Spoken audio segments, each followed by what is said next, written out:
Hello and welcome to the Howitzer and Buzz-saw Show. I am George, the Howitzer Gerbo.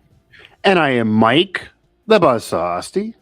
Sports talk back with you on a busy weekend in the NFL as it concerns what a lot of teams are going to do as they move forward here with a near record high 9 coaching vacancies in the NFL that we're going to talk about and discuss and get into. College set a record. Why not the pros set a record? We don't need an end to the coaching carousel. We rarely talk about an NFL coaching carousel. We have one here a little bit, obviously not as furiously spinning as the one that usually does in the college. And we'll get into all the the calendar makes a little bit more sense now. As you see, nobody in the middle of the postseason is leaving their team in front of a playoff game. Little calendar, but yes, calendar does make more sense. Yes. We'll get into all that here in just a few moments. A reminder to find us wherever you get your podcast. Search Howitzer in your favorite podcast app. Also, a shout out to Kellenby-Conley and the Podcast Group, podcastgroup.com, and on social, and the music you hear each and every time right here on the HBS, courtesy of Kellenby-Conley. Of course, you can find the HBS all over social media, also wherever you get your podcasts. And of course, if you can't find us, you're just not trying hard enough. And we've been around long enough. It's now 2026, so get with it. But yes, Apple, Spotify, TuneIn, Google Play, etc. At Gerbo3, at Howitzer and Buzz-saw on socials, and at Mike Asti 11 for myself. We'll start in the place of longest tenure. It's kind of two places that are pretty intrinsically tied in Baltimore and the one that's a little more shocking, not that it happened per se, but how it happened. And that's here in Pittsburgh, where Mike Tomlin, after 19 seasons since 2007, leading the Pittsburgh Steelers as their head coach, choosing to resign and step down, in saying that he's made the decision just to have a little peace and focus on family, as communicated by, we haven't heard from Tomlin besides a statement. Steelers owner Art Rooney II spoke to reporters earlier this week and said that it wasn't necessarily football related, wasn't necessarily performance related, but just that he wanted to, the way Art got it was that he wanted to take some more time with his family at the time, not fired as many Steeler fans probably would have liked. So it brings kind of the weird. We knew that was never going to be the headline, though. They weren't going to let that be the headline. And, people have conspiracy theories. I know somebody tried to break news that he was going to be fired that morning, but the Steelers were never going to allow that to be the headline. The first line in their statement was Tomlin came to us and stepped down. So we get Tomlin stepping down. Yeah. So that's how it was always going to end. In kind of a weird, remarkable journey, Mike, where you've got, I would say, an overwhelming amount of the fan base, at least 80%, in support of the move. Surprised by that it actually happened. Yeah. A lot of, and I'm sure you got the same, a lot of, sourcing from friends and others, it was time, it was time to move on. Everybody kind of seeming at peace with the decision, honestly, seeming like they would have been at peace with the decision if it had happened 2 weeks earlier, had the Steelers in the final minute, as it looked against Baltimore, lost that game. A different poll, if you're talking to your friends and colleagues, than if this was going down 2, 3, 4, 5 years ago. It was gradual. 5 years ago, there were some fans getting sick of it. 3 years ago, that was louder. A couple years ago, it was getting louder. Last year, meaning the 2024 season, it was, I believe, trekking into a majority of the fan base. And then this year, it went from maybe 60% to, 80, 90%, going to former players, going to the career Tomlin apologists. It was almost unanimous. I actually think 80% is probably low. Too low. Yeah. I mean, in Pittsburgh, it probably was 90, 95, 97% here. You're probably getting an A+ on a curve in terms of the fan opinion, the media and fan opinion that rarely is united. Rarely is overwhelming. Was united in this. There really was no one hanging on unless you work for the Steelers or you have some relationship with Mike Tomlin that's beyond anyone else. And that might not have been the case years ago. There always were the people, even 20 years ago, that, they always would say, there's something I can't put my finger on that I don't like about Mike Tomlin being the Steelers head coach. And We kind of always knew what that was. Tomlin knew what that was. Mm-hmm. But then nothing could be defended once you got to your 7th consecutive postseason defeat, your 5th blowout loss in the playoffs in a row, which is now an NFL record. He's significantly below 500 with a playoff record, and actually win percentage wise in the playoffs. And I wrote about this. He has, I believe, the 3rd lowest win percentage for any coach who coached more than 10 games. Factually so, and we'll get more into this, he's going to be a Pro Football Hall of Famer, even if he never coaches again. People don't want to hear this. The Tomlin haters don't want to hear this, but as much as it's time, you don't need to slander the resume. He's going to get in. However, the facts are currently the facts. You can make a legitimate case he's one of the worst playoff coaches in league history. And he's behind Marty Schottenheimer, who never even appeared in a Super Bowl, who has the record for the worst win percentage. So, but yes, it's become a majority opinion. Now, I don't know if it's a majority opinion on Tomlin's legacy, how we got here, how it was handled. There are people that are now trying to report and say that they were told Tomlin was going to do this before even the season, that Ronde Barber is now saying that he knew about this months and months and months ago. There are people kind of calling BS on that. That's not unanimous. But everyone at this point is unanimous that a change was needed, and you just couldn't continue with the status quo when maybe if you compete, that'd be different, even if you lose these games. But 30-6 at home, it had to happen. The small minority of people who disagreed with him stepping down were a lot of players, and then you've got a small handful of folks. The grass is not always greener on the other side. Those type of folks. Love those people. Again, the grass is not always greener. By the way, the grass can be greener if you fertilize it, and you could argue they haven't been fertilizing it as a franchise. And we're not talking about a Johnny come lately or guy that hasn't had time to see his tenure develop and bloom. Plenty of time here. Since the moon landing in 1969, the Roman Catholic Church has chosen more popes than the Pittsburgh Steelers have chosen head coaches, which tells you something about the institution that is the Roman Catholic Church. Popes, about the institution that is the Catholic Church and the Steelers. Popes serve until they die. More popes have I was going died. to say, I mean, they're not firing anybody. They had head coaches. So only Chuck Noll, of course, who won the 4 Super Bowls, and then Bill Cowher took over after him. Went to 2 and won 1, and then Mike Tomlin also went to 2 and won 1. So it's been a 20-year plus legacy. But to the point, Mike, that you make, and it's he had, with this loss to Houston, that wasn't even as close as a 7-6 Texans lead in the second half would have made it seem by the numbers. Again, was not close, and then Houston game fell over in the second quarter. And honestly, Houston probably would have won 60-6 if they would have got out of their own way, because they were fumbling the football and making it easier on the Steelers early in that game. I was watching it in the first half, and I was even saying that if the Texans lose this game, that is totally on them. Like the Steelers are giving this game to them, and they just didn't want to take it. But an embarrassing loss. We could do 7 straight on which one of these were the most embarrassing losses out of these 7 in a row. This might actually be the winner when you think about it. The 2 that stick out are this one, and although the number was closer, the weird Cleveland playoff game. Yeah, I guess that's it. It's with no fans in the stands. Ben Roethlisberger and Baker Mayfield, and eventually the Steelers got close in that one, but. That's fans. The most embarrassing one. That was a weird one, and then the Houston one are like the ones in the 7 that stick out. Marvin, he tied Marvin Harrison, who a bit of a similar trajectory sans the Super Bowls appearances in Cincinnati, where Marvin Lewis had this long tenure in Cincinnati as their head coach. With an owner like Paul Brown, who similarly is a little, old school and doesn't move on as much. And the Bengals were like, what are we going to do here? And 7 straight times in the playoffs, Marvin Lewis lost, and that eventually spelled an end to his time in Cincinnati. And here we are with Tomlin, who's got more success and is a Hall of Fame caliber coach, as you mentioned.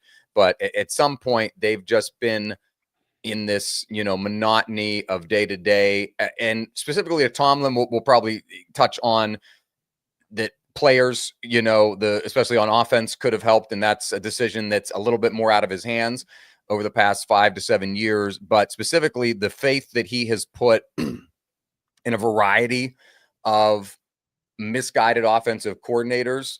And I'll make the Buzz-saw-like argument that the early part of his success in his career was done with cower guys like Ken Wisenhunt, That's like another Bruce grass is over Arians. greener that people When the Steelers were at their peak in the last 2 decades, or in the Mike Tomlin tenure, it was with Wisenhunt and Arians, both guys who ironically ended up coaching the Cardinals, and Arians ends up in Tampa and wins the Super Bowl down there with Tom Brady. But Arthur Smith, right, and they didn't get the job. They were passed over for Tomlin. And many have said, in this, Tomlin included has even said that he didn't think he was getting the job. Quite frankly, he even kind of alluded to the fact that he thought he was a Rooney Rule interview in 2007, and then Art Rooney has since said that he blew his doors off and that they kind of scrapped the whole succession plan and said, no, it's going to be you. Russ Grimm, from people I know who know him well, he is still in his feelings he didn't get that job at that point. Hall of Fame, Hall of Fame offensive lineman and from Westmoreland County, local guy. Yeah, and that was going to be his chance to be a head coach. He felt like he was buying his time, according to people that know him well. And that the weird part about all that is, once he was passed over and then did not get the job and they gave it to Tomlin, the rest of the league forgot about him. It's not like he got another opportunity. So that pretty much ended his kind of coaching career in terms of trying to be a head coach. But that is a whole movie back in that decision to bring Mike Tomlin on. And obviously it ends up being a successful hire, and it is overall a home run hire despite the last decade. They did win a title. They did go to 2. And yes, he did inherit Bill Cowher's players, but it works both ways. That's happened a lot in sports. You can't take the championship away or not count it on the resume. You also could argue that he had a better Ben Roethlisberger than Bill Cowher had. I mean, yes, they won Super Bowl 40. More of a prime Ben, in his infancy. Ben was not really good. Ben at the time was really bad in that Super Bowl and fine in the playoffs, but he actually had the record at the time for the worst quarterback rating for a Super Bowl winner in that game. He was certainly early and well before his prime, and Tomlin got more of the prime Ben. And then Tomlin underachieved after winning the title and losing to Green Bay then in another Super Bowl. He then underachieved with Ben. I mean, he had 3 players at the marquee positions of QB, receiver, and running back that you could argue where they rank, but I don't think anyone would argue that all 3 of them during those years were top 5 at their position.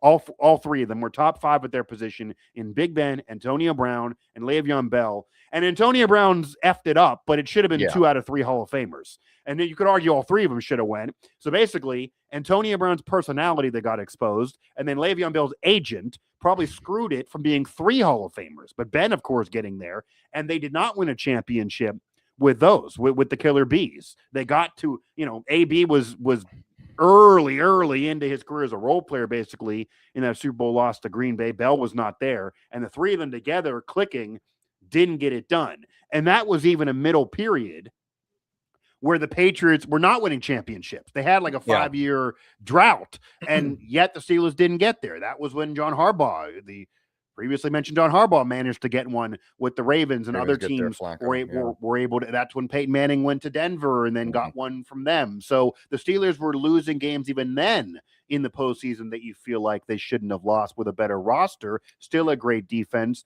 and one of those playoff losses, the first NFL playoff game that I covered when they lost to Jacksonville in then Heinz Field, and Blake Bortles marched them up and down the field. That probably maybe is still the overall worst loss for Tomlin as a Steelers head coach, because that team was better than the recent teams. And that was home against a Jaguars team that hadn't been there before. Blake Bortles was made fun of all through that season and had his best game of his life against a Steelers defense that in that era is still known as one of the best and maybe most underrated of all time, how great they were.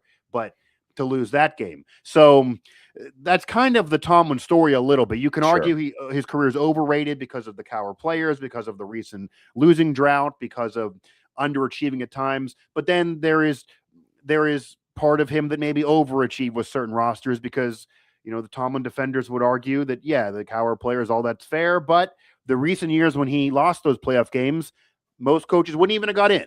He got in with a lesser roster, with no quarterback there. The 2019 team with Mason and Duck, they would have got in this current format. That was they finished 1 game out, but that was when only 6 teams got in. And then you get to even more recently, prior to Aaron Rodgers, who still was 41-42, they didn't have anyone at QB worth a damn when you looking back at it. You hit on the key point there with like, if we're looking at like, where's it go wrong here in the last 7 years? Because again, he doesn't finish his 19 seasons with a losing season. Now there's no more 500 records, but he doesn't have a losing season in his 19-year Steelers career. But at the end, and that'll never be broken. Never be broken. I don't think it's ever going to be broken. 19 years in a row. I don't know if in sports anyone's going to do that again, let alone in the NFL. And the stat I saw for getting the year, I think, of all of the games in Mike Tomlin's tenure, only one, I think it was week 17 of 2012, where the Steelers mathematically out of contention for a playoff spot. So in every game that he coached over 300 as a Steeler, as head coach, Pittsburgh was always relevant and always acted to be in the playoffs. But like the two things that hamstring him here, Mike, at the end, one mostly out of his control, the other not, is the franchise's inability since Ben Roethlisberger retired to have a plan of succession at quarterback, which you touched on there. And we've talked about so many times in past shows, from Duck to Mason to the Kenny Pickett experiment to Justin Fields, Trubisky, Wilson, Fields, Mason Rudolph again. Right. Yeah. I mean, none of those guys, and Russell Wilson's maybe a borderline Hall of Famer, but at that point in his career, he was done. Justin Fields clearly isn't going to end up being anything in general, and the rest of them are just mostly career backups, and Pickett's been a complete draft bust. So that's kind of the last 5 years. You could even argue the end of Ben, that final season, that he hung around too long, and he really was a shell of his former self at that point too.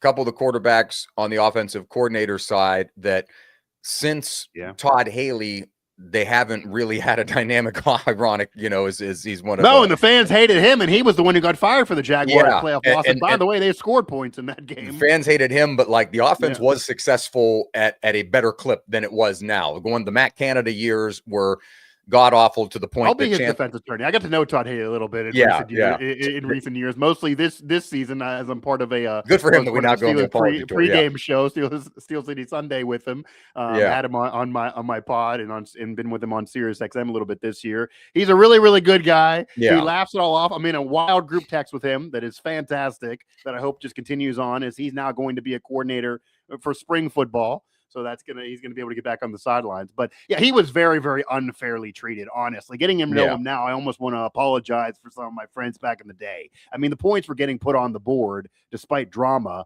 and the defense was really the problem. You could make an argument that Tomlin, being a defensive guy, you're bringing up a lot about the offense and hanging on to coordinators and QBs, and he was a part of picking those QBs, and he wanted Pickett, and all that's very, very valid.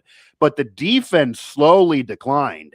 Tomlin, being a defensive guy, from being under the Tony Dungy tree and then winning the title with John Gruden as a defensive coach on the 0-2 Bucks, and then even a DC with Minnesota before getting the job, he made his bones on defense. And that Steelers defense has not nearly been the vaunted Steelers defense for years. And this year it had that roller coaster ride where it was either atrocious or it maybe was okay off some turnovers, but never really great. And that 2017 run and to now really was the beginning of seeing that. And really in recent years, we saw that even more as players got older, and the stopgaps that got brought in just underperformed, or it just didn't work. And Tomlin, in terms of the defense, you would have thought could have coached that group up. I mean, you could argue that he inherited Hall of Famers, and then once he didn't have the highest paid in the league, they got older, Cam Hayward and obviously T.J. Watt going to the Hall of Fame, but once the overall group wasn't full with Hall of Famers, he then had a tougher time, and the defense was not nearly good. I mean, I wasn't at the stadium for the playoff game this year in the Houston loss. So watching Monday Night Football on TV, George, I don't know if you caught, Jason Kelce literally made the comment that I couldn't believe this to occur against the vaunted Steelers defense. I almost fell off my chair, and I literally question if Jason Kelce has watched any Steeler games this entire season. The Steelers defense has been getting gashed against the run for years. Got gashed to Derrick Henry, got gashed in the playoff game, got gashed most of this season. They're not vaunted against the run. This isn't Steelers football. The older fans don't know what this unit was, and it hasn't been this for years. And that's on Tomlin, maybe even more than the offense. You could maybe say they didn't hire the right guys to help the defensive coach, but the defense hasn't been good. And paying them league high across the board cumulatively. Yeah, highest paid defense in the league this year. Defense. Yep. You expect them to deliver a little bit. TJ Watt, 0 playoff wins, all the money. Mm-hmm. With guys like Minka Fitzpatrick, Jalen Ramsey, TJ Watt, up and down, Hayward, up and down the line of the talent and the caliber of talent they've had there. Joey Porter Jr. Add into that, offenses under Matt Canada, who was so reviled that chance for his firing led to the other sports venues in the city, hockey, baseball games, and Arthur Smith it's not to badmouth Arthur Smith, but even when he left Atlanta, was fired from Atlanta, his offense in Atlanta was a run predicated offense. And this was when he came to the Steelers, it was a Steelers team that was trying to figure out, like, well, we're going to go with Najee Harris. Like, what are we going to do? Combined with an offensive line that a few years ago was awful, but now is young and kind of growing a little bit. So the offensive line, it has gotten better, but Arthur Smith stepped into that environment as a very much run first identity type of coach, and came to the team wasn't built that way. The team wasn't built that way. They had basically two role player running Warren and Gainwell, and they're just kind of scat backs, and there's no real like demonstrated rushing attack or lead back since Najee left. Couple that with the fact that the line was really young and still kind of getting its feet under it in a lot of ways these past couple of seasons, and it just wasn't a good recipe, regardless of whether Arthur Smith could do it somewhere else or couldn't. And Rodgers couldn't move. It was not set up for him in this Steelers system. Is the problem. If you have Arthur Smith, and he was only there for this year, of course. If you have Arthur Smith, you need a team that can run. You usually utilize the tight ends, which is a whole rant I could do. And then you usually would be benefiting from a quarterback that could at least move. You don't need Michael Vick out there, but you need some mobility. Aaron Rodgers at 41.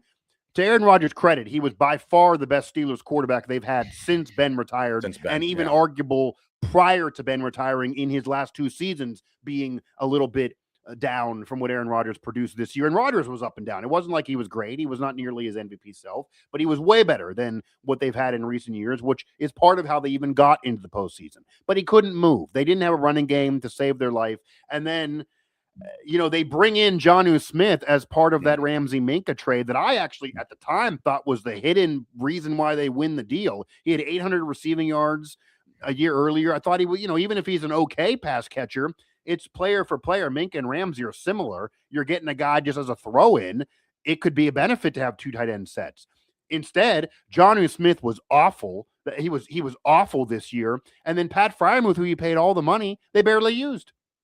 That's a Todd Haley rant, by the way, from Steel City Sunday. They barely used the man. And he got all the money against Houston. Yeah.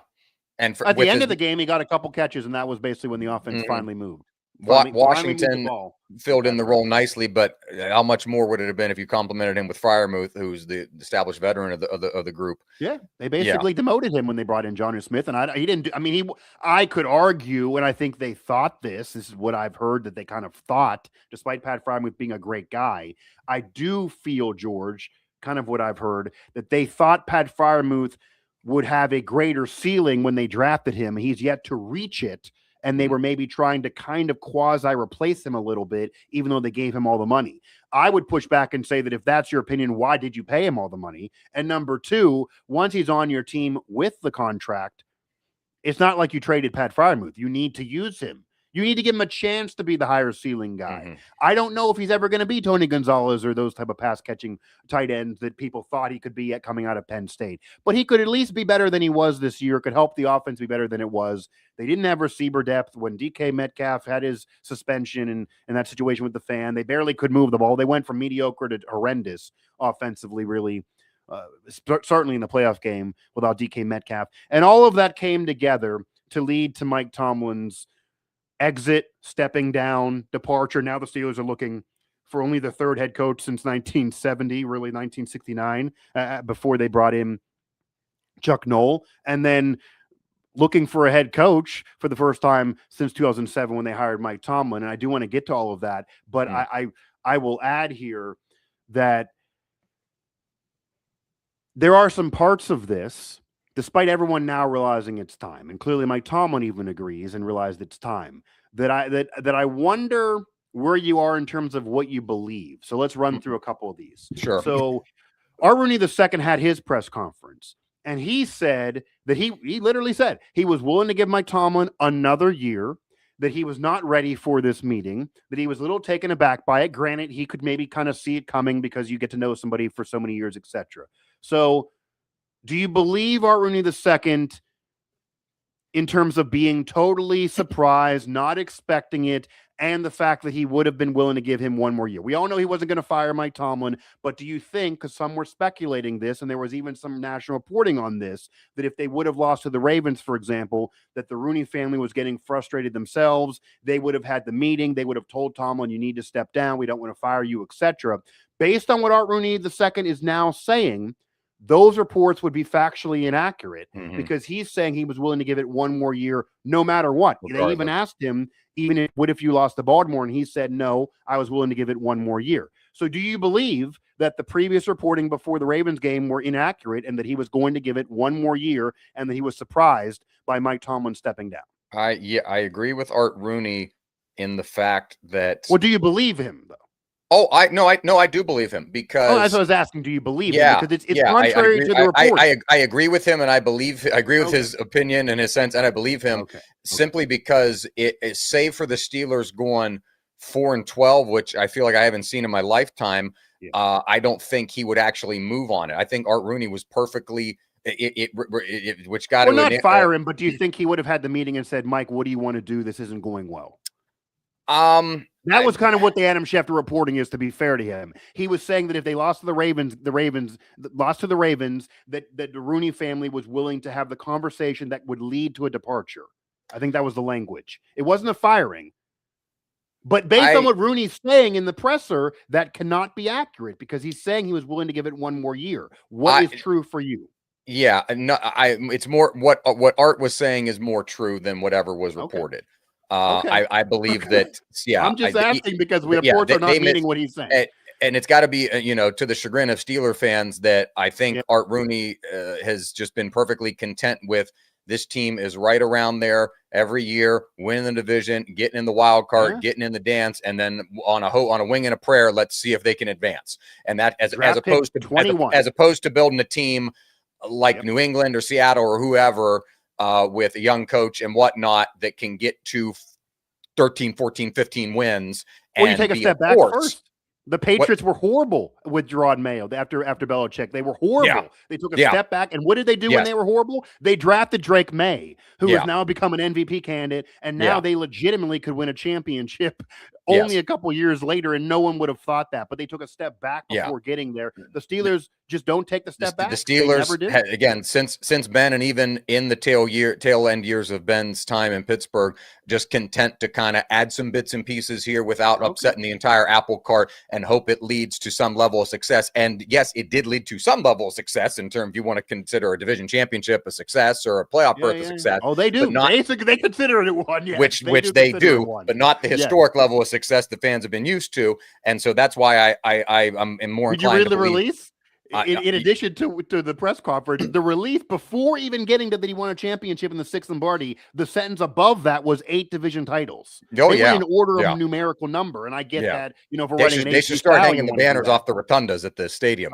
They brought it up in the release, and the thing was only 100 words deep, and they're putting it in there. So they want it to be clear to fans that it's hard to win titles. You only got one, but there was some success there. I think as the Rooney stand, Tomlin's job was safe, save for a catastrophic 5-4 win season that puts him in a top 10 draft pick. Yeah. Well, I was asking more to when we got the reporting, which was before the Ravens game. But no, I think Art would have stuck with him regardless, save for a catastrophic season, regardless of what reporting was. Yeah. And then one more in terms of who do you believe here, because we have a lot of misreporting. Yeah.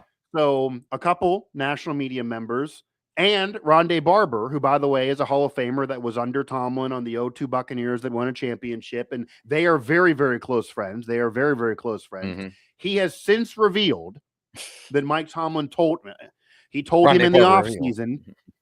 He has since revealed that Mike Tomlin told him in the offseason that he was going to step away after this season. The 2025 would be his last year regardless. And that's just it. And he was going to move away from the Steelers. And, we'll talk again here about his future maybe in a moment. Do you believe that Mike Tomlin was planning to step down regardless of win-loss record in championship or no championship, division title or no division title, 5-1 year, 10-1 year, regardless of it all. Ronnie Barber saying he was going to step down this year. He was getting sick of the fan base not appreciating him. He felt underappreciated, etc. And that this was going to be inevitable no matter the result. Do you believe that? Or do you feel that the way this season unfolded and the fans chanting "Fire Tomlin" multiple times on national TV games and the fan sentiment getting louder and getting to a 90% clip with former players and Ryan Clark and Big Ben literally saying, "Mike, it might be time," that all of that played a role here for Mike Tomlin to eventually say, "I think it's time and I'm going to step away. It's getting a little toxic here with me as the head coach," or it was going to happen regardless? The second part. And splitting the baby a little bit with what Barber and some people have said, like, you've got to contemplate that in the past 3 seasons post Ben, BB before Ben and AB after Ben, not Antonio Brown. Like it's really what we're talking about here. This franchise with its Hall of Fame 100%. Record-holding quarterback and the franchise without it, right? And it's just been this circle of, in my opinion, mediocrity. They're still winning. They're still 100% mediocrity. Yeah, division 100%. Again. Art Rooney probably doesn't think it's mediocrity because they're going to the playoffs all these years. But in the end, it's just like I've watched the Steelers. Even the year they went like 10-1 to start the season, I've watched the Steelers do the same shit for like 5 seasons now. And they lost a bunch of games after that, right? Yeah. And the names are different and the quarterback's different and the coordinators are different. But at the end of the year, at the end of the day, it's all the same. It's the same Pittsburgh Steelers. And I think it was getting stale is what it was. I told Yeah. somebody in the middle of the year, and by the way, this is of somebody who is a Cleveland Browns fan who literally said, which is the other cliche thing the national media always says to defend Tomlin and why you can't ever do this.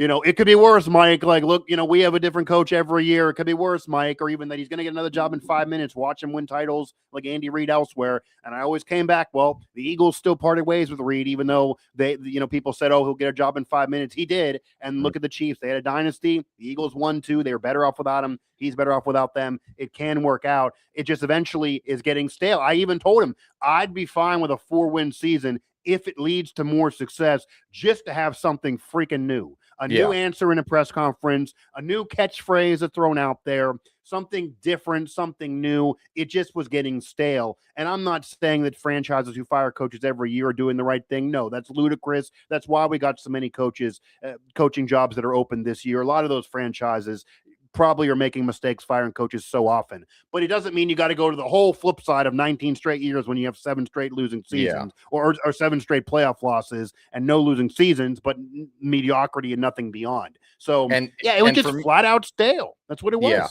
And for me, Mike, I don't think I've heard this talked about among this same type of reporting.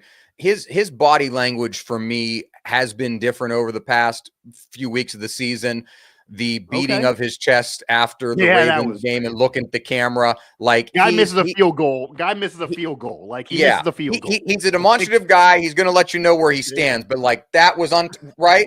He walks off the field arm in arm like a weird version of the NWO with Cam Hayward and Rodgers in the same way, gesturing to the camera, knowing where the camera is. That's very un-Tomlin-like. He's demonstrative, yes, but he hasn't been but that would lead that he but the thing is though, that would give credence to Ronnie Barber and others that are saying that he already knew this before everyone else. No, so that's what I'm trying to connect here, is that I think that he started just kind of seeing, hey, we brought in Aaron Rodgers.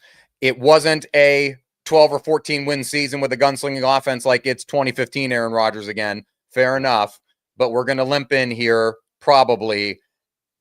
I'm just going to kind of enjoy. So I think that it's a little bit of both. It's that this has been building this season. And then as you kind of got into the tail end here, like he knows that I can't run this back with Aaron Rodgers, who's the best Steelers quarterback since Ben, as we've said. But instead of coming back with Mason Rudolph and winning 4 games, they brought in Aaron Rodgers who could trek them. If the Steelers ran away with the division, you could bring it back next year and have this result, and it probably wouldn't feel as bad. But you can't bring him in and all the pieces and the defense and all the money you paid to T.J. Watt and everything else and Cam Hayward and then still have this result. And so I think Tomlin got a little more public with his unabashedness in the last couple of weeks. Yeah, I definitely makes me think it's been something that's been on his mind and why it's not as surprising to me. in some I mean, way. even when he was asked about his thoughts of the fans booing, and he even admitted, I kind of sympathize with them. Like, this isn't good enough. This isn't the standard. So he kind of was, kind of acquiescing a little bit to the fan sentiment. And yeah, I mean, maybe because I had a fan bring this up to me on social media the other day too, that it's not so much the 7 straight playoff losses, because we've said this on this show for years, and this is still very, very true.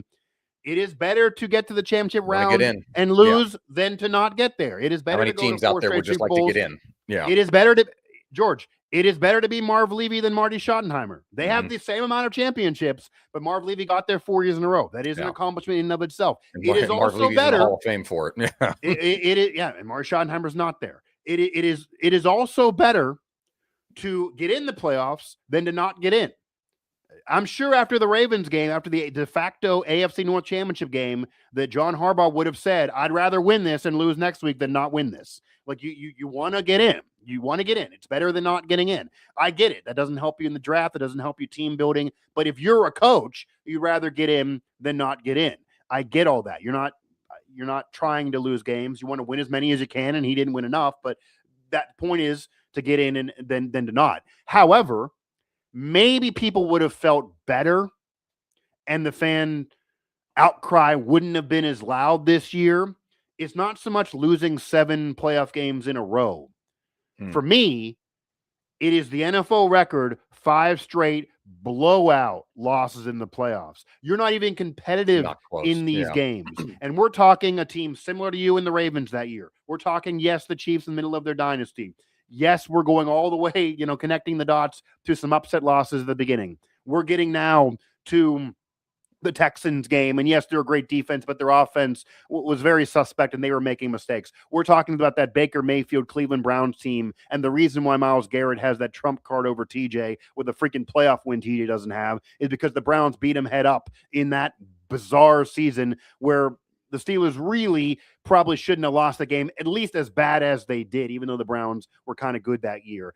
That's the issue. They weren't even competitive. They weren't even in those games. Buffalo will throw it in there too. Yes, if you lose those games, some of those teams were just flat out better. Okay, you're not losing by a field goal, though.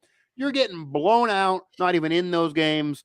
And, roster to roster, I don't know if anyone predicted them to win any of those games. I certainly didn't.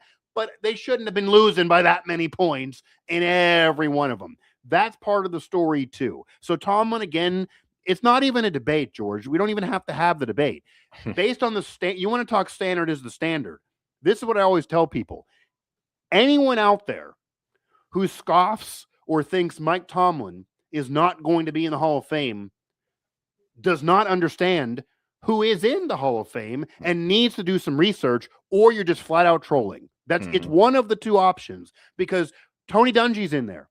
Tony Dungy has 1 championship, and he put a team on the board with multiple championship game losses.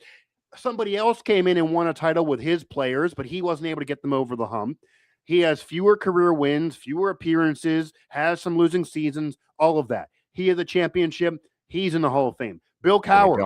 Bill Cowher. Well, Bill Cowher has the 1 ring, the 2 appearances. He had losing seasons where they didn't get in.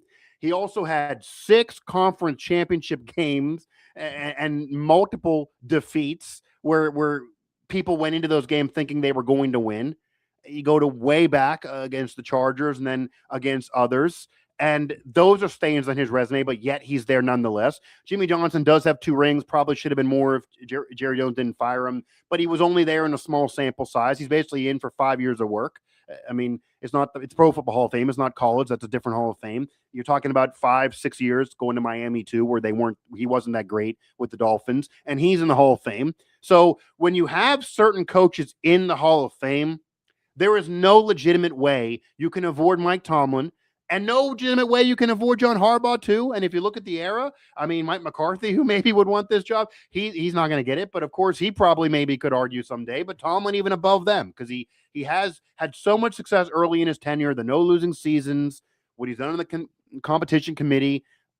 I don't want to put this tag on him because he was a great coach at one point and is a deserving Hall of Famer anyway in general. But when Tony Dungy was put in the Hall of Fame, he was called the greatest African-American coach of all time. Mike Tomlin beat him out for that. Mike Tomlin's resume is better. So he's going to get in. He's going to be there, even if he doesn't coach again. And then that will segue and lead me to another. Do you think Mike Tomlin coaches again? The reporting mostly now is that he's going to go to TV and he's going to take a year off. A lot of these jobs aren't great ones. It looks like Harbaugh now is going to the Giants, which we'll get to in a moment.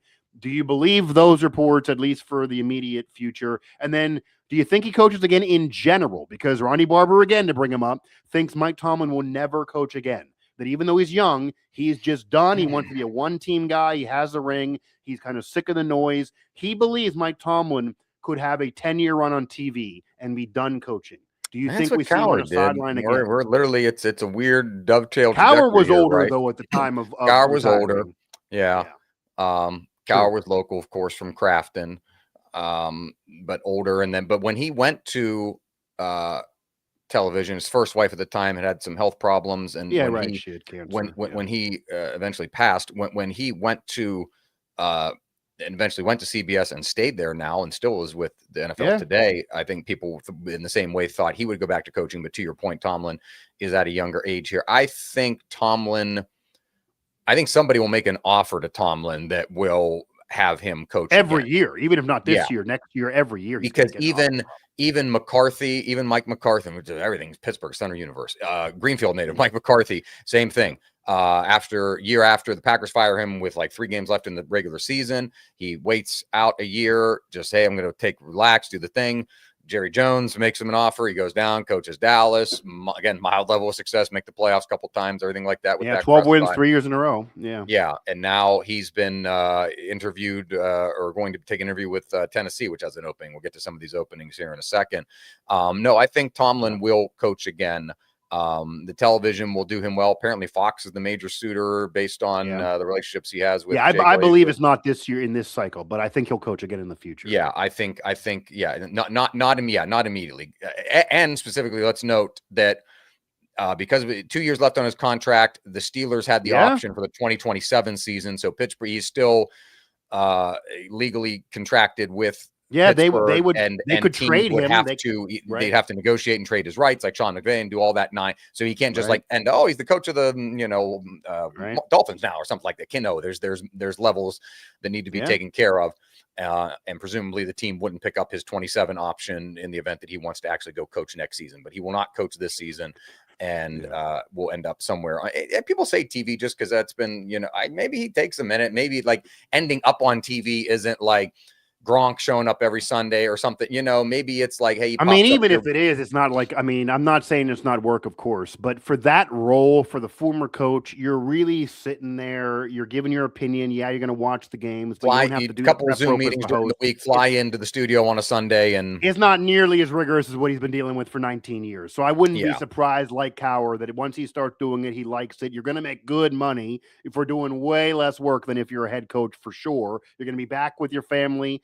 For the most part, you may give up some holidays for national TV games, but it's not going to be like you're at home, studying film, your family's having dinner, you then leave to go to the facility, you're there all day, you get home at 10 p.m., you're studying film, you're never really present with the family, even when you're home. That's not going to be the life of an analyst on TV. So he may like it, but unlike Cowher, who was older, he's going to keep getting offers, I would think, every year, including next year. And I also would imagine that if he gets an offer even 2-3 years from now, forget what the years of Fox offering would be, that if he says, I want to coach now, Fox will let him out of the deal. So, and then he'll be able to coach. So it'll really be him calling his shots. And of course, the Steelers won't hold his rights. They're probably going to, within these 2 years, if he waits 3, then he could do whatever. The contract then would expire, but it's a little different as we then would transition again here on the Howitzer and Buzz-saw Show, our coaching carousel edition here, I guess, of our second edition of 2026. John Harbaugh did not get the luxury of being able to step down, despite also having the same amount of championships of Mike Tomlin and being there only one fewer season, 18-19. He had a lot of success as well. He did it through 2 quarterbacks. Tomlin only really had the success with 1. He had a more recent playoff run than Tomlin. And yet the Ravens ushered him out the door and fire him a day after a missed field goal. And if that kick would have went through, Bisciotti even said when they asked him the question, he would have been our coach for another week. That's it. He already made up his mind, regardless, even if they would have won the division title, that he was going to not let him step away, but fire John Harbaugh. And now it appears he's going to be the head coach of the New York Giants. So before we get to the Giants, do you think John Harbaugh at all was done dirty? I mean, he's probably a Hall of Fame coach too. They didn't give him they gave him a nice press release, but they did not treat him like the Steelers are treating Tomlin, regardless of what is true. The Steelers are doing the class thing here. And no, Bisciotti admitted that even if they won the division, they were going to literally fire John Harbaugh, even with a division title. Even if he would have advanced in the playoffs, it would only have been another week. They wanted to move on. They didn't think he was, I guess, working as well in the locker room, etc. Those comments were made. Bisciotti's a very honest guy. I wish he does more press conferences. But do you think that was a little disrespectful? He's the greatest coach in your franchise history by far, and you kind of raked him through the coals in your press conference after firing him. Do we believe Art Rooney? Maybe. Do we believe Steve Bisciotti? Yeah, we believe Steve. Oh Bisciotti. Yeah, we always Steve will. 100%. There's no reporting needed there. One press conference in 7 years. He could be the Jerry Jones of the East, for lack of a better word. He should hold court. He 100%. But he willingly wants to be a person who owns and gives people the resources. The Ravens are an extremely well-run organization because of him. He took over after bought the team after the death of Art Rooney or Art Modell, and he does not. He's not someone that's shown up. He's a good owner, and I like a guy. I fully believe him that he would have 100%. Fired him had the Ravens won the division as well. I mean, they could be in the championship game, and I guess they'd be getting fired. Maybe even more so there than in Pittsburgh. It was time for change because all those things that I mentioned that Steelers fans would like to see their team do, the Ravens have done and not had the level of success post Flacco, right? And it's not. It was time for a change in both places. They've won 12 games. They've been the 1 seed. They've won the division. They've had the home divisional. They've had the bye. They've been underachieving in recent years, right? Yeah. If you want to argue that Tomlin getting teams in the postseason is overachieving in this recent era and that he underachieved before, fine. But John Harbaugh's underachieving recently with a better roster, better. Lamar's a multiple-time MVP. Derrick Henry is playing better, seemingly now at the quote-unquote end of his career. Hall of Famer. They've had all of those things. And Mark Andrews drops the pass, and they get. That's what I mean. Is there unluckiness there? A little more bit. More than Tomlin. So he's the one who gets fired. A little bit. When he was more unlucky. Kansas City comes in. They seemingly the offense when it gets cold and they're at home they can't fit. So they've got too much talent. They've got gradually got worse. Yeah, they've got. This has been a gradual over and over. Like what in the world? They've had too much, and in the same way. Harbaugh, having been there, had the Super Bowl, has that under his belt, that it just felt like, okay, maybe there needs to be somebody that can deal with such a dynamic quarterback as Lamar Jackson and someone that can be integral to this franchise. They don't want to lose him. They paid him all that money. I remember when he was going to go. Remember when he was he's up for a new deal soon again. Go to another team and all that and sign this big deal to stay in Baltimore. And that was a big deal. And now they should be in the AFC. They were the betting favorite to go to the Super Bowl before the season started. Them or Buffalo, especially if the Chiefs are kind of done with their dynastic run and Mahomes is out of the way and Burrow's hurt all the time. It should be Josh Allen. They are not far away from picking that mantle back up, and I do think a new coach that can use Lamar's dynamicism even more. That last drive. The entire fourth quarter, if you like, just watching it sound, without sounding hagiography here, it was a privilege to watch Lamar Jackson lead those drives against Zay Flowers and the things he do and the way he's putting the ball there. And imagine how much better that Baltimore should have won that game by going away. And it's a tribute to Rodgers and how tough the Steelers have been to just grind them back each and every time.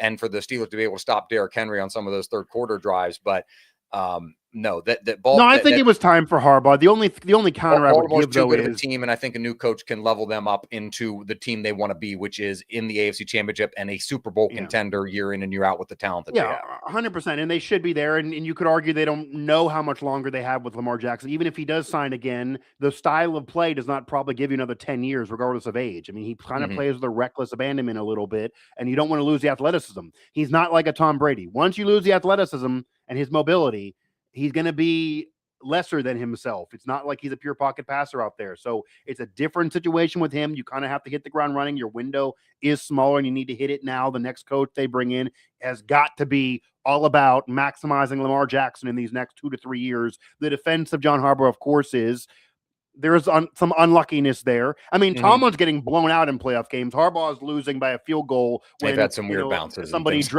fumbles a ball. Somebody drops a reception. You miss the field goal against the Steelers and not even get in this year. And also, this got to be said, as much as Lamar Jackson does maybe deserve better coaching now and needs it to be about him now, he had some rough playoff games. He didn't perform in the playoffs either. Yeah. So he needs to pick it up too. And now, George, this is kind of the calling card on Lamar that if the next guy would have a poor run, especially if they hired somebody of note, maybe that starts getting on Lamar because he needs to be good in the playoffs. 2-time MVP, he's a champion in his own right. He's going to be a Hall of Famer too, but his postseasons haven't been great. And now for the "Do you believe" part of the segment here, do you believe that Lamar Jackson had anything to do with John Harbaugh no longer being the head coach, the dismissal, the firing, it going down even the way he did? Because there are some trying to drop the seeds that Lamar put you or me, my contract's up soon.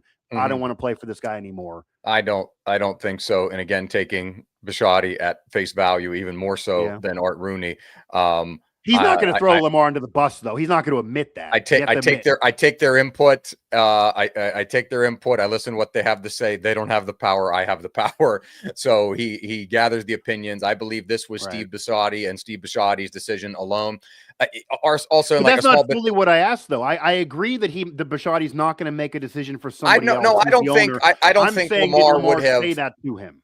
Yeah, I don't think Lamar would have, because I don't sense the rift there as, maybe Nick Sirianni in Philadelphia has with some of his players, specifically A.J. Brown. To be fair, people who cover the team and we don't, they do sense the rift. That's all. I'm not saying there's a rift, but the people who cover the team are saying there was a rift. Lamar's honest enough with that I don't think he's had it out for Harbaugh, and I don't think I don't view it that way. I don't. I don't know if he gave an ultimatum. I could foresee, and this might be splitting hairs here, George, and maybe this is where the reporting is accurate, but also inaccurate and going too far. I could maybe see a scenario where Bisciotti wanted to make a change. Clearly, he runs everything by Lamar Jackson. He might have, before the announcement, said, Lamar, what do you think? This is what I want to do, and we're going to probably do this. And your thoughts. And then Lamar did not fight for John Harbaugh at all and probably said, okay, I sign off on it. Plausible, he might have signed off, not even deniability. He might have said, maybe he even went as far as saying, I sign off. I agree. I approve. Go ahead and do it. I'm not going to be upset, for example. It does not mean, though, that he went into his office after they lose in Pittsburgh, stormed in, kicked the door down and said, you or me. That's how the reporting feels. So I want to command to the colleagues down there that are covering the Ravens, if what I just said is true, that he just signed off on it or didn't dispute it, and that way he was kind of cool with it. If that's what you're saying, you went too far with the reporting, because it made it come across like he, this was WWE out there and he's cutting a promo to behind closed doors on Harbaugh. I don't know if that's true. But regardless, even if Lamar wanted him to stay, I do think it was time to have a change there. And I don't know about you. I do kind of, as much as the Giants are an historic job, and I get why they would want him. I get why he'd want that job. I get the cachet there, and I also get Jackson Dart being there, and some coaches love him. I think it's a weird fit. Yeah. I could see that not working. Yeah, I agree with you. As Harbaugh takes the job in New York, it's funny too how the team in their same building, the Jets, how we view them with such disdain, and the Giants, who've just kind of been plodding along since Eli retired. Yeah, they at least had the 2 rings recently, though. I mean, it's a little different. Since Eli retired, right. And Dayball and whatnot, this has just kind of been a little bit of a middling franchise. But there is still that pool that Coughlin or something like that. I mean, they've had a myriad of coaches in short leashes. I would imagine they give Harbaugh a longer leash than a couple of years. You have to. The Mara Tisch family, in much like the Rooneys, they've got the Giants do have that prestige, even though they haven't had the results in recent seasons. Sure. The Super Bowls are 15 years ago now, nearly. Well, it's more recent than Mike Tomlin's, by the way. Yeah. It's more recent than Mike Tomlin's. It is more recent than Mike Tomlin, and it's very similar to the time frame. It's only a year before John Harbaugh's last one. Yeah. So quite frankly, it's all clumped together around a period of time here. It's not. They're all the Super Bowls in the 40s are. It's the Super Bowl 60 this year. All those Super Bowls we're talking about are in the 40s. Right, but I'm just saying they're not unique to being that long ago. The other teams we're talking about. But no, to your point, it is interesting fit, right? I think it's just an odd fit, and I don't even know if Jackson Dart and Harbaugh seem to work together. That seems odd as well. I mean, let's put it to you this way. This is just simply put. Jackson Dart was a Lane Kiffin disciple. Lane Kiffin groomed him. He was Lane Kiffin's guy. Yeah. Do you think John Harbaugh and Lane Kiffin coordinate an offense similarly? The same way? No. No. Well, then how are we fitting? And I understand John Harbaugh's not going to be the OC. It'll be interesting who he'll hire. But Lane Kiffin's a hands-on offensive guru in a way. He matured Jackson Dart before obviously leaving Ole Miss and that kind of drama. But Harbaugh is not that. If I'm Jackson Dart and they tell me that John Harbaugh is coming, I maybe could look up his resume and see that he won a ring and see that he's likely a Hall of Famer. I don't know if I'm thrilled to death if I'm a young QB to get John Harbaugh coming in. He's not my quarterback whisperer. If I'm a young QB and you have money on me, I would want a younger, fresher offensive mind. Of course, Sean McVay, which is the ceiling with the championship success when he went over to LA, but even others, Ben Johnson with the Bears. In 1 year, he takes Caleb Williams to kind of being an average, rookie people thought was a bust and people didn't like. He walks in there and he has a great sophomore season. The Bears are a juggernaut and they're a solid team because of Ben Johnson. That type of coach. And we're not going to do it on this show, maybe on a future show. I would wish the Steelers would hire an offensive younger coach like that. If we you both told me know Kevin they're probably going to hire a Stefanski- defensive guy. If you told me Kevin Stefanski was going to the Giants, that would be like, oh, okay, that kind of makes sense, right? But yeah. Sure, and granted, he didn't have success with his myriad of quarterbacks with Cleveland, but you could certainly argue the excuses there that none of them were that good outside of Baker, and Shador's the jury's still out, so maybe that's not on Stefanski. Let him try it with a better franchise. Stefanski's father has the lineage. Give him another shot with a better group and a better management. Not Harbaugh. Harbaugh looks to me like a splash hire that is not going to work. That's what Harbaugh to the Giants looks. We will see how it goes. Now, any of the other open jobs, George, out of any of those, I guess, are any of those intriguing enough to discuss here? Do you see anybody going to any of those? Which one of those other ones jumps out at you? I mean, just off the top, the Raiders have a lot of history, but that is a horrible job. I don't think they treated Pete Carroll fairly. If you want to talk about a Hall of Famer disrespected, he's a Hall of Fame coach. He got 1 year there, and the roster was trash. And our Geno Smith was awful this year. I couldn't even try to write about him covering West Virginia because he really wasn't that good at all.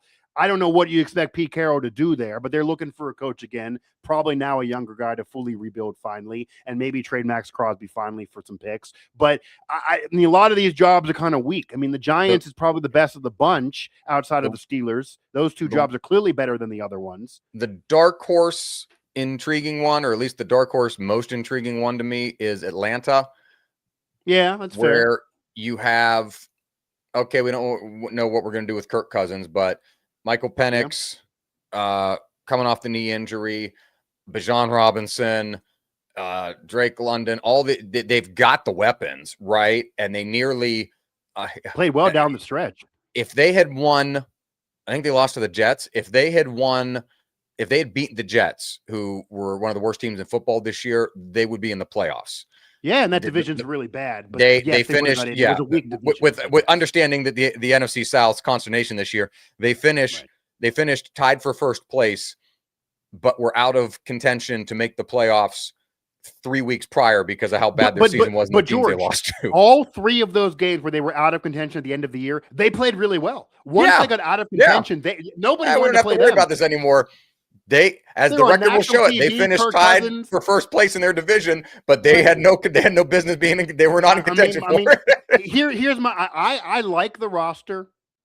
The franchise has proven, despite not winning a championship, that when they get the right roster, they can really win big. They should have beat the Patriots. They certainly had a big run with Matt Ryan. By the way, speaking of Matt Ryan, he's now involved with the franchise. He's going to be part of picking this Fans guy. are supportive. Arthur Blank spends money. Fans are rabid. It's not a poverty franchise. Has a lot of money. It's not poverty. It's a big media market. I actually think Matt Ryan's a smart football guy.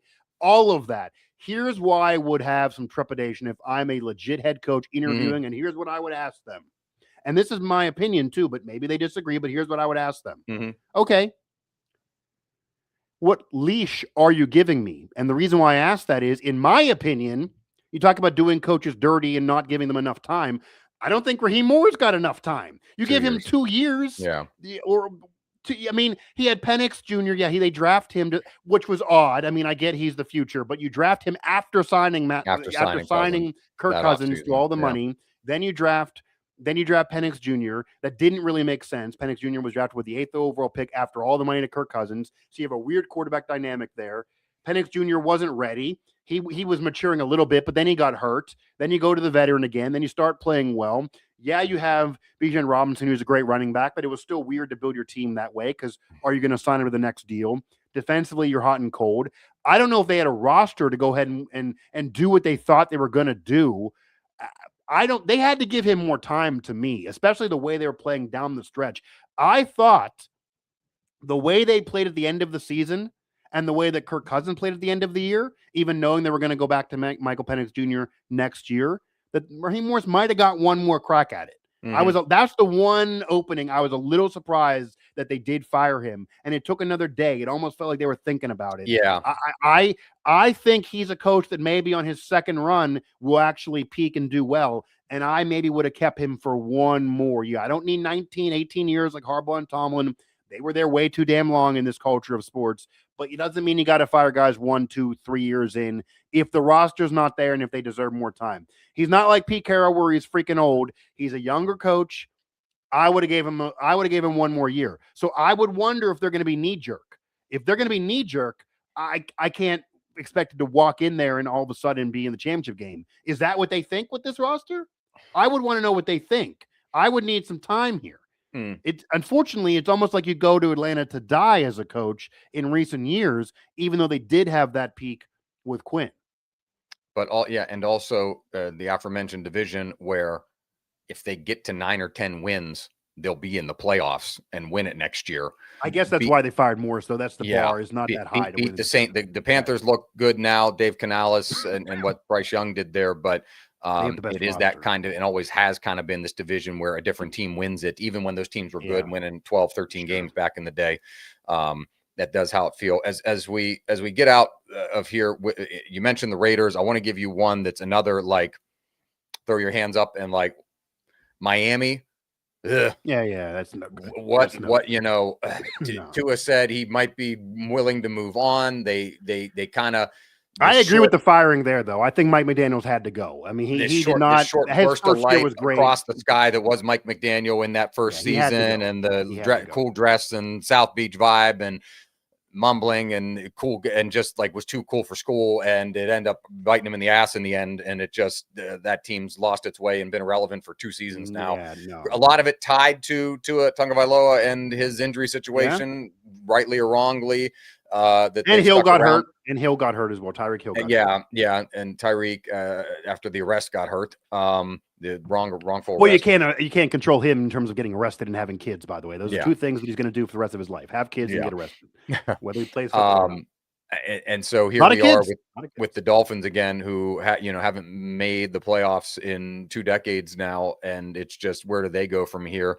In perhaps an even worse situation than the Raiders. Stephen Ross likes to spend money, but also he's in his 80s. He's got all these other exploits when it comes to F1 and the Miami Open tennis tournament and everything like that. Whereas Mark Davis seems like he'll throw a Raiders owner, much like his father, will throw anything at the wall and see if it works. And I mean, they have the. I don't know if it doesn't. I mean, you've been to Vegas, but I don't know if you were covering anything there. Have you ever been to their facility? The stadium, yes, but No, not to no, the the practice facility, facility. not the No. stadium, the Yeah. facility. The facility, which is Mhm. not near the stadium, it's in the suburbs, which is a whole Yep. nother. A lot Henderson, of I NFL teams think. could do Yeah. that. If the Steelers and Pitt want to keep this argument going, the Steelers should just move the facility to Cranberry, by the way, or Monroeville or whatever. You don't got to put the stadium there, but move the facility there. That's what the Raiders do. Their facility is in the suburbs. It's like 25 minutes away. It's like $40 on an Uber, but the I think it's players like live out Henderson, there. Nevada. Yeah, one of the. But the yeah. player, it's near where the players live. It's Yeah. not convenient to downtown, but it's near where the players live. But Correct. my point is, the facility is the Taj Mahal of football facilities. It is. It is nice in the stadium. I've been to the stadium too. I've been to the press box of the stadium. I've been all over covering at the facility, covering the Shrine Bowl and Pro Bowl and other events out there. That facility is glorious. It blows the Steelers facility out of the water, not even close. And you have that facility. You have a rabid fan base. Maybe, they're split California to Vegas, but they're still rabid. You have a lot of history behind you. You do have money. The roster's not there, but it just sucks that no one can figure it out with the damn Raiders. They should be better. They should have had a better run the last decade. And people also forget when they're good. I had immediate replies of, well, they haven't been good in 30 years, Mike. No, they were in the playoffs 4 years ago. They messed that up, though. Yeah. And then they're in this scenario. And I've already written about this, I would trade Max Crosby for two reasons. That roster needs so much. Yeah. So much. You're years away. You need so much. You need to stockpile picks and fix that roster right now. And also, I kind of want Max Crosby to be on a better team. I kind of want to see him in the playoffs. Like, he fits the Raiders' personality, but I kind of wish he could get elsewhere and try it elsewhere. I try to convince him to go elsewhere. The Raiders thing almost pisses me off. They can't be better in a way, and I'm not a Raiders fan by any means. I like Vegas, but they shout out should to be better. Yeah, he is the guy who creates our music here, Kellen Biafin Conley. He is a Raiders fan, and Kellen, like you, it pisses me off. The Raiders are not good. The only other team we've already talked about, kind of all the others, obviously Arizona and Cleveland are rough rosters. They need a lot. Yeah, Myles Garrett's there with all the money, but he had his way out a year ago, and I'm not sold on Shador yet. Cardinals, Marvin Harrison Jr. is there, but they need a lot as well. Tennessee, for me, a lot of coaches are interviewing for this. There's a lot of reports out for this. I know that a lot of coaches have spoken out that they think this is a good job, for example, because of Cam Ward. To me, I don't think this is that great of a job. I think Cam Ward could be okay. There's not enough around him. And yeah, it's a winnable division, but I'm just not sold on the Titans being that great of a job. I think it's going to be an overrated job that a good coach is going to take and then lose. If I'm McCarthy and I've already been with historic franchises and I've already won a ring and this is probably my last job because of my age, I would not want that job. That job peak is probably a 10-win season. Yeah. Yes, Cam Ward can be okay, but I don't think that job – I don't even think they're going to turn into the Jaguars right now, to me. Vrabel did so much more. Vrabel did so much more with less there. He was a great coach there. Tannehill, speaking of Miami, a Dolphins scrap heap. Ryan Tannehill was quarterback, getting to the AFC Championship game, and that franchise and the ownership daughter took it over and just didn't retain him, and just like, that doesn't make any sense, right? And Cam Ward showed a little bit, got banged up in the season finale, so we'll see how he looks going into next season. I'm just not sold on Cam Ward, and if you're not sold on Cam Ward, then it's a risky job. There's not enough around him. This is not like when Derrick Henry was in his prime. They're opening a new stadium in a few years, but you might not make it. You might not make it to the new stadium opening. That's right. That's nice, and I get it's people want to be down there, especially in the Nashville area, because you can kind of connect to that market. I get all of that, and it's an attractive job. I don't think it's going to lead to that much success there. I think they kind of peaked a few years ago. And the weird thing is here, maybe to connect the dots to these kind of bottom feeder jobs, Tennessee, Miami especially, George, they both should have held on to the previous coach before the guy they just fired.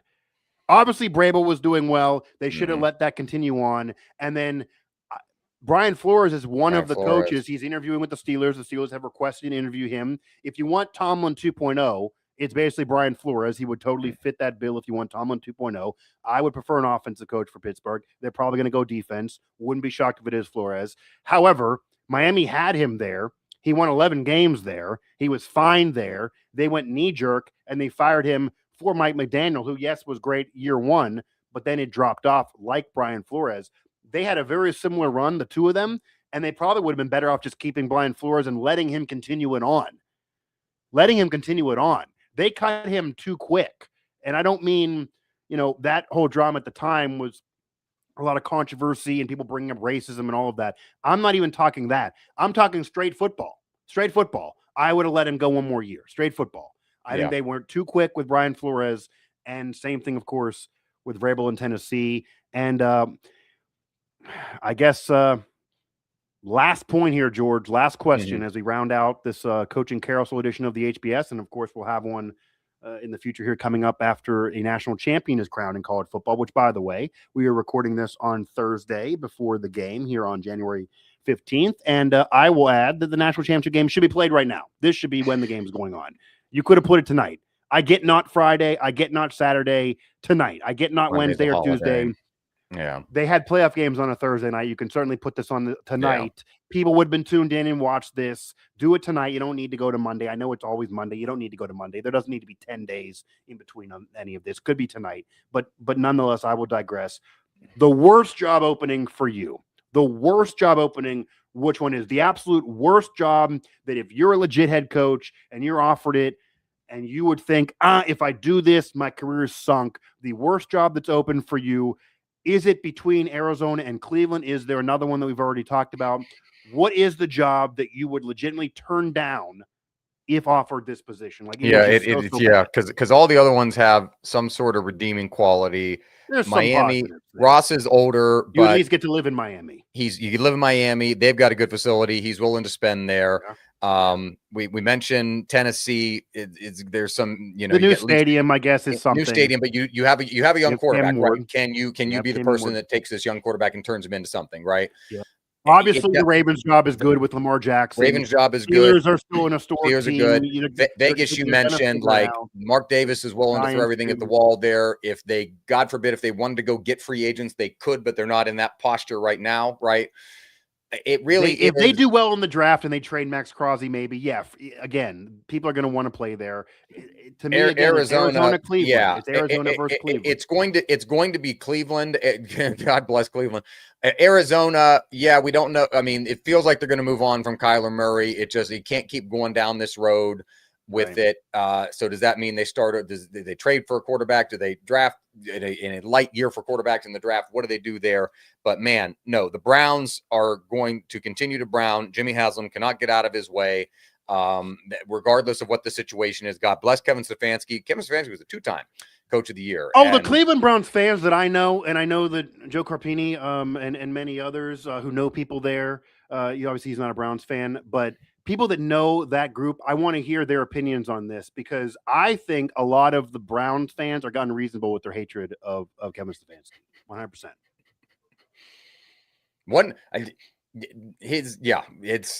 Two-time coach of the year in a playoff win. The Two-time best coach of the year in a playoff win. He is the best Cleveland Brown. This is serious. Since he is the literal. Well, since Marty Schottenheimer. Since Marty. Yeah. He is the literal best Cleveland Browns head coach since Marty Schottenheimer. Marty Schottenheimer got them in a championship game appearance a couple times, obviously the playoffs. So he is the literal best Cleveland Browns head coach since Marty Schottenheimer, and certainly the best head coach of this century. Yes. Obviously, that's prior to the century.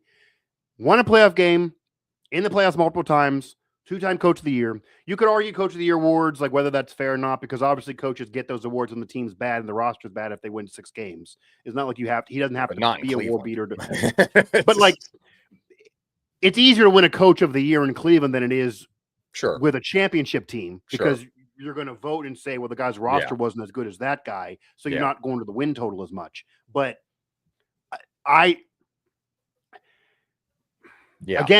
I think Browns fans nowhere are to go. not They went fair. They had 5 quarterbacks on the roster in training camp, and none of them may actually be the starter next year. Who knows? Like, that's the state. They've got no coach. They have no actual starting quarterback. The guy they drafted above Shador, who set all the records in college, and Dylan Gabriel, turns out, like many college quarterbacks, can't translate that to the pro game. Like, there's no direction there, but here's Myles Garrett, and that's all we have. And somehow he decided to stick around, and he's still. And that kind of sucks too. Like Max Crosby, I would consider trading him for tons of picks. I'd try to get a lot of picks trading him as well. And I'm not sold on Shedeur. I don't know what film anyone's watched that they are sold on Shedeur. It's too polarizing and it's too annoying of a topic, but I'm not sold on him as a player. They do, unlike Pittsburgh, they have a better chance to draft somebody in the draft. They have an earlier pick, of course, but you still need a quarterback. It's freaking Cleveland. They never figured it out. The time they did figure it out with Baker, then they usher him out and they have drama there. Jerry Jeudy's the wide receiver. Stefanski is just not liked enough by Cleveland Browns fans. Yeah. They don't appreciate the tenure enough. Keenan Cummings, another one, a colleague of mine covering the Mountaineers. He's a Browns fan. I'm going to call him out too. I don't get like this blaming the whole thing on Kevin Stefanski, which some Browns fans do. No. And that I think he is treated unfairly. What I will argue though, for the purpose of this show here in the last 30 seconds or so, I am going to argue Arizona being a worse job. Okay. Here's why. Also have no quarterback. I'm not sold on Shedeur or Dylan Gabriel, but they are definitely not sold on Kyler Murray. No. And if that's the case, they have no one to even discuss. At least in Cleveland, you can have a conversation. And then, of course, they're both able to draft somebody else. And you've got Miles Garrett in Cleveland, I guess. And Cleveland has a better defense. Arizona's defense, despite, having some pieces there, they were way worse this year than the year before. And the trump card, which is really why it's a worse job, both rosters are flawed. Neither one of them legit probably has anyone there that is going to lead them to tons of wins. Marvin Harrison Jr., a great player, but a receiver can't do it on his own. Miles Garrett, a great player. He set the sack record. That couldn't be done and be enough, and he can't do it on his own. In Cleveland, they have maybe the most loyal fan base in all of sports. They're going to pack it in regardless. You're going to have fan support, even though they treat the coach unfairly towards the end. You're at least going to have fan support of the team. They're really dialed in. They're dialed in there. In Arizona, yes, it's warmer, and I don't want to live in Cleveland. George may. I don't want to live in Cleveland ever. George vacationed there once. I don't want to live in Cleveland. Maybe an underrated city, but I'm not going to live there. In Arizona is a nicer place to live. You can golf all the time. The weather's warm, even though it's really, really hot. You're not far from California and resorts. But fans don't give a damn. Half the stadium is full with the opposing fans. When the Steelers go there, half the stadium are Steeler fans or whatever. Even if the Browns go there, half the stadium are Browns fans. At least there's history around the Browns. If I'm a coach and I don't care about the weather, I maybe would consider the Browns over Arizona, because in Arizona, you're there for 1 or 2 years, like in Cleveland, and nobody cares. You're an albatross. You're in purgatory. Your national media doesn't even care. You're not on national games. You're never on. It's like no one knows what you're doing. At least in Cleveland, if you do win, you're in the limelight. You're not in the limelight in Arizona. You're in the basement. So that is maybe the argument in why Arizona is a worse job. And in terms of fan interest, of course, every other job open has more fan interest than the Cardinals. So again, that's part of it being the worst job. I'll argue Arizona, but both jobs are bad. Both are bad. That will put a bow on this edition of the Howitzer and Buzz-saw Show. A reminder to check us out wherever you get podcasts. Search Howitzer in your favorite podcast app to find us on Google, on Spotify, TuneIn, and more. Search Howitzer to find us there. Also, a shout out to the Hyphen Podcast Group, bringing great podcasts to the people. HyphenPodcastGroup.com and Hyphen Podcast Group on social. Shout out to B Hyphen, whose music you hear each and every time right here on the HBS. We open every show still to Kellen B. Hyphen Conley's Champion. We bumped a champion, the championship podcast. We talked about some championship coaches that are no longer at their current spots. And we'll see if they can get another one, or any of these teams can get another one, or some of these teams can get there first, because that is not really looking too hot for any of them. But yeah, you can find us all over social media at Gerbo3, at Mike Asti 11, at House of Buzz-saw for the show handle. You can find us everywhere you get your podcasts, and we will see where this coaching carousel spins, because there's going to be drama. There's going to be a lot of noise. There's going to be a lot discussed here, and we may even learn more about Mike Tomlin's Steelers exit now that he probably won't be with another franchise, at least for one more year. You get him on TV, you get him in some interviews. On Fox, that first one's going to be a sidebar with Chris Thompson, probably one-on-one with Mike Tomlin. And will he let us know who's really telling the truth, and what kind of reporting was actually accurate? What is true here? I'm sure he's going to still toe the company line a little bit, but I'd like to learn even more out of Mike Tomlin's mouth. I think he'll do a good job on TV. We will actually see in the near future, I'm sure, and a lot more A lot more of this to discuss, I'm sure, on future Howitzer and Buzz-saw shows. This has been another edition of the Howitzer and Buzz-saw Show, where we conquer coaching carousels, bad places to live, and sports radio. One day at a time.